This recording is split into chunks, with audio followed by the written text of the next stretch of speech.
హరి ఓం. శ్రీ గురుభ్యో నమః. శ్రీ మహాగణాధిపతయే నమః. శుక్లాంబరధరం విష్ణుం శశివర్ణం చతుర్భుజం ప్రసన్నవదనం ధ్యాయేత్ సర్వవిఘ్నోపశాంతయే. ఓం నమో గోభ్యః శ్రీమతేభ్యః సౌరాభేయిభ్య ఏవ చ. నమో బ్రహ్మానుతానిభ్యశ్చ పవిత్రాభ్యో బ్రహ్మదేవాయ నమో నమః. శాంతాకారం భుజగశయనం పద్మనాభం సురేశం విశ్వాకారం గగనసదృశం మేఘవర్ణం శుభాంగం లక్ష్మీకాంతం కమలనయనం యోగిహృద్యానగమ్యం వందే విష్ణుం భవభయహరం సర్వలోకైకనాథం. వందే శంభువుమాపతిం సురగురుం వందే జగత్కారణం వందే పన్నగభూషణం మృగధరం వందే పశూనాంపతిం వందే సూర్యశశాంకవహ్నినయనం వందే ముకుందప్రియం వందే భక్తజనాశ్రయం చ వరదం వందే శివం శంకరం. వైశాఖ పురాణం 12వ అధ్యాయానికి స్వాగతం పలుకుచున్నా మీ సామవేదం బాలసుబ్రహ్మణ్యం. నమస్కారములు. కుమార జననం. మన్మధుని దహించి శివుడు అంతర్ధానము చెందగా గిరిరాజపుత్రియకు పార్వతీదేవి నరాసపడి ఏమి చేయవలనో తెలియని స్థితిలో ఉండెను. భయపడిన తమ కుమార్తెను చూచిన హిమవంతుడును భయపడి ఆమెను ఇంటికి చేర్చెను. పార్వతియు పరమశివుని రూపమును ఔదార్యాది గుణములను చూచి నాకితడే భర్త కావలినని తలంచెను. తన తలపు తీరుటకై గంగానదీ తీరమున తపమాచరింప నిశ్చయించను. తల్లి తండ్రి ఆత్మీయులు సుకుమారివైన నీకే తపము వలదని వారించిరి. అయినను ఆమె మానలేదు. పార్వతీ గంగానదీ తీరమునకు చేరి మహాలింగ స్వరూపమును ఏర్పరచి నిరాహారి అయి జఠాధారి అయి కొన్ని వేల సంవత్సరములు పరమశివునికై తపమాచరించను. శివుడు పార్వతిని పరీక్షింపగోరి బ్రహ్మచారి వేషమున వచ్చెను. ఆమె శివుని భర్తగా పొందుటకై తపము చేయుచున్నట్లు తెలుసుకుని శివుని పరిహసించను, నిందించను. అయినను ఆమెకు శివునిపై గల దృఢానురాగము నెరిగి ప్రత్యక్షమై వరము కోరుకొమ్మెను. పార్వతి శివుని భర్తగా కోరెను. శివుడును ఆమె కోరిన వరములిచ్చి అంతర్ధానము చెందెను. శివుడు సప్తఋషులను తలచెను. శివుడు తలచినంతనే సప్తఋషులు నమస్కరించుచూ వచ్చి శివుని ఎదుట నిలిచిరి. శివుడు మీరు నాకై కన్య నిమ్మని హిమవంతుని అడుగుడని చెప్పెను. సప్తఋషులు శివుని ఆజ్ఞను శిరసావహించి తమ కాంతులచే దిక్కులను ప్రకాశింపజేయుచు ఆకాశ మార్గమున హిమవంతుని కడకేగిరి. హిమవంతుడును వారికి ఎదురు వెళ్ళి నమస్కరించి గృహములోనికి తీసుకుని వచ్చి పూజించెను. వారిని సుఖాసీనుడు కావించి మీరు నా ఇంటికి వచ్చుటచే నేను ధన్యుడనైతిని.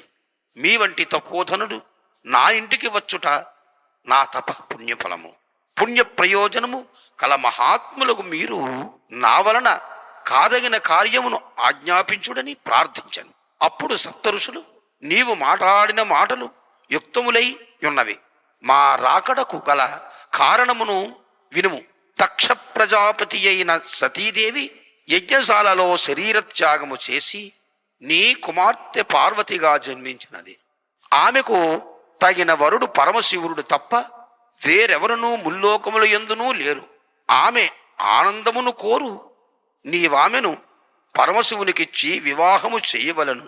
వేలకొలది పూర్వజన్మల యందు నీవు చేసిన తపమిప్పటికీ నీకిట్లు ఫలించినది అని పలికిరి.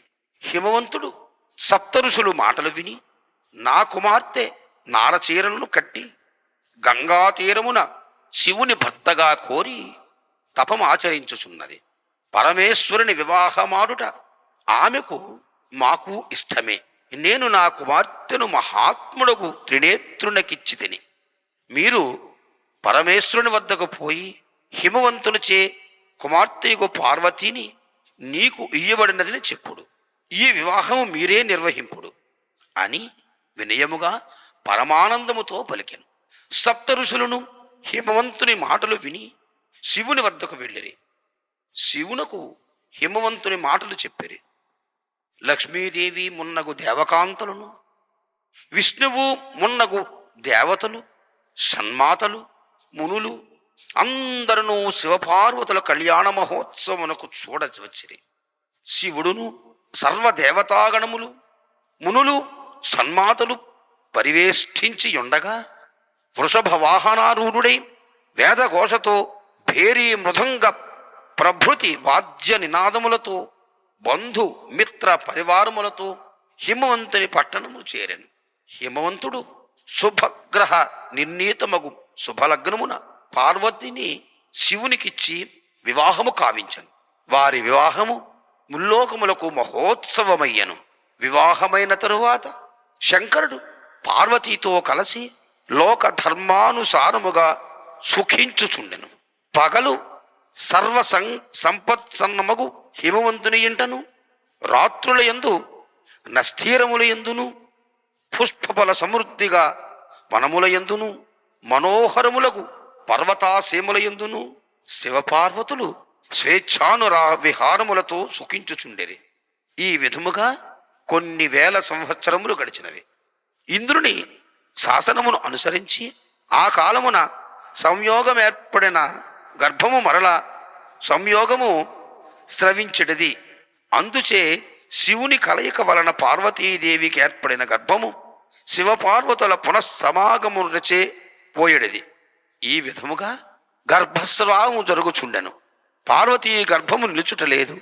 శివుని వలన పార్వతికి కలిగిన గర్భము నిలువలేకపోవుటచే పార్వతీ గర్భమున పుట్టిన రుద్రపుత్రుని వలన తారకాసురునికి వినాశనముకి ఎదురు చూచుచున్న దేవతలకు ఆశాభంగము నిరాశ కలిగి విచారము అధికమయ్యను.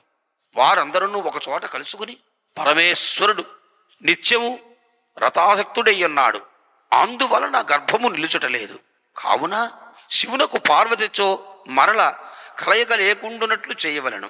ఇట్లు చేయుటకు అగ్నియే తగినవాడని నిశ్చయించరి. అగ్నిహోత్రుని పిలిచి, అగ్నిదేవ, నీవు దేవతలకు సుఖము వంటి వాడవు, దేవతలకు బంధువు. నీవు ఇప్పుడు శివపార్వతుల విహారించు చోటకు పొమ్ము. రథాంతరమున శివుని సందర్శించి శివపార్వతులకు మరల కలయిక లేకుండానట్లు వ్యవహరింపు. వారికి పునఃసమాగమం లేనిచో పార్వతి గర్భము నిలుచును. రథాంతమున నిన్ను చూచి పార్వతీదేవి సిగ్గుపడి తొలగిపోవును. అందుచే వారికి మరల పునఃసమాగం ఉండదు. శివపార్వతుల రథాంతమున నీవు శివునికి ఎదురు నిలిచి శిష్యుడవై వేదాంత విషయములను ప్రశ్నింపుము. శివుడు నీ సందేహమును తీర్చును. ఈ విధముగానెనచో గర్భవతి ఏగు పార్వతి పుత్రుని ప్రసవించును. తారకాసురుడు రుద్రపుత్రుడగుచే నిహతుడగును. మన కష్టములు తీరునని దేవతలు అగ్నిని ప్రార్థించిరి. అగ్నియు దేవతల ప్రార్థన అంగీకరించి శివపార్వతులున్న చోటకు పోయెను.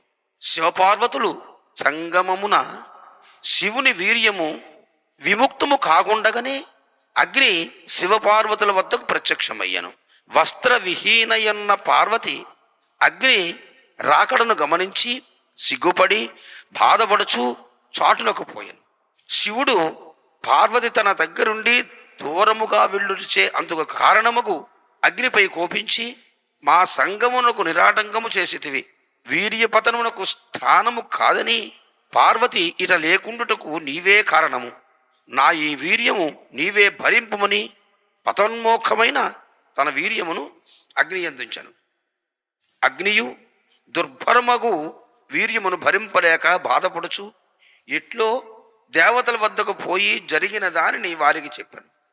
దేవతలు అగ్ని మాటలు విని శివవీర్యమును లభించినదని సంతోషమున ఆ వీర్యము నుండి సంతానమిట్లు కలుగును విచారము పొందిరి. అగ్నిలోనున్న శివవీర్యమును పిండ రూపమున పెరుగుచుండెను. పురుషుడు అగ్ని దానిని ప్రసవించుటిట్లు విచారపడిన అగ్ని దేవతలను చేరి రక్షింపగోరెను.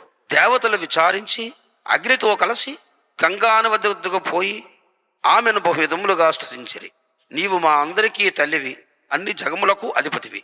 దేవతల హితమునకై శివవీర్యమును నీవు భరింపమని కోరగా గంగాదేవి దేవతల ప్రార్థనను అంగీకరించెను. దేవతలు అగ్నికి గర్భమును విడిపించుకుని మంత్రమును ఉపదేశించిరి. అగ్నియు దేవతలు వారు చెప్పిన మంత్రమున తనలోనున్న వీర్యము గంగానదిలో నుంచెను. గంగానదియు కొన్ని మాసముల తరువాత రుద్రుని వీర్యము భరింపలేకపోయెను. దుర్భరముకు ఆ వీర్యమును తన తీరము యందున్న రిల్లి పొదలలో విడిచెను. రిల్లు దుబ్బులలో పడిన శివవీర్యము 6 విధములయ్యను. బ్రహ్మ పంపగా వచ్చిన షట్ కృతిగా దేవతలు 6 విధముగా ఉన్న 6 తేజస్సులు ఒకటిగా చేసిరి. అప్పుడు శివ తేజస్సు 6 ముఖములుగా కల పురుషాకారమయ్యుండెను. 6 ముఖములు కల ఆ రూపము రచటనే ఎవరికి రక్షణ లేకున్నట్టు పెరుగుచుండెను. ఒకప్పుడు పార్వతీ పరమేశ్వరుడు వృషభమునికి కైలాసమునకు పోవచ్చు ఆ ప్రాంతమున చేరిరి. అప్పుడు పార్వతీ స్తనముల నుండి క్షీరధారలు స్రవించినవి. పార్వతియు తన స్తనముల నుండి నిష్కారణముగా క్షీరస్రావము జరిగినందులకు ఆశ్చర్యపడి, విశ్వాత్మక, నా స్తనముల నుండి క్షీరధారలిట్టు నిష్కారణముగా ప్రవశించుటకు కారణమేమని అడిగాను. అప్పుడు శివుడు, పార్వతి వినుము, పూర్వం మనము సంగములో ఉండగా అగ్ని వచ్చాను. ఇప్పుడు నీవు అతనిని చూచి చాటునకు పోయితివి. నేను కోపించి పతోన్ముఖమైన నా తేజమును అగ్ని యందుంచి తిని, అగ్నియు దానిని భరింపలేక దేవతల సహాయమున గంగాలో విడిచిరి. గంగానదియు ఆ తేజమును భరింపజాలక రిల్లి పొదలలో విడిచినది. 6 భాగములై తేజస్సును షట్కృతిలుగా ఒకటి చేసిరి. అప్పుడు 6 ముఖములు గల పురుష రూపమయ్యను. ఆ పురుష రూపం ఉన్న చోటుకు మనం వచ్చితివి. ఇప్పుడు నీ పుత్రుడొకటచే నీ స్తనములను క్షీరములు స్రవించుటచే ఇతడే నీ పుత్రుడు, నా తేజము వలన జన్మించినవాడు. ఇతడు శ్రీ మహావిష్ణువు సమపరాక్రమశాలి. వీనిని నీవు రక్షించి పాలింపు. నీ వలన నీకు మిక్కిలి ఖ్యాతి వచ్చును అని శివుడు పార్వతితో పలికెను. పార్వతియు శివుడు మాటలు విని ఆ బాలుని తన ఒడినందుంచుకుని తన జన్మస్తన్యమును వానికిచ్చెను. పరమశివుని మాటలచే ఆ బాలుని యందు పుత్రవాత్సల్యముగా చూసిన పార్వతి వాని యందు పుత్ర స్నేహమంది ఉండెను. ఈ విధముగా ఆ బాలుని తీసుకుని ఆమె కైలాసమునకు వెళ్ళెను. పుత్రుని లాలించుచు ఆమె మిక్కిలి ఆనందించుచుండెను. రాజా, పరమద్భుతంబగు ఈ కుమారస్వామి జననమును నీకు వివరించితిని. దీనిని చదివినను వినను పుత్ర పౌత్రాభివృద్ధి నొందుదురు, సందేహము లేదు. మన్మధుడు తపస్వియగు శివునిపై బాణము ప్రయోగము చేసి వాని తపోదీక్షకు భంగము కలిగించి శివుని కోపమునకు దుఃఖమునందెను. మనుచుడి జన్మమునందు వైశాఖ వ్రతమును చేసి పూర్వము కంటే గొప్పవాడయ్యను. కావున వైశాఖ మాస వ్రతము అన్ని పాపములు పోగొట్టును, మరియు వైధవ్యమును కలిగింపదు. స్త్రీలకు భర్త లేకపోవుటను, పురుషులకు భార్య లేకపోవుటను వైధవ్యమని చెప్పవచ్చును. వైశాఖ వ్రతమును చేసి రతి దహింపబడిన మన్మధుని పొందినది. మన్మధుడు దగ్ధుడై వైశాఖమాస మహిమ వలన భార్యను పొందెను. వైశాఖ అను పదమును కుమారస్వామికి చెప్పును.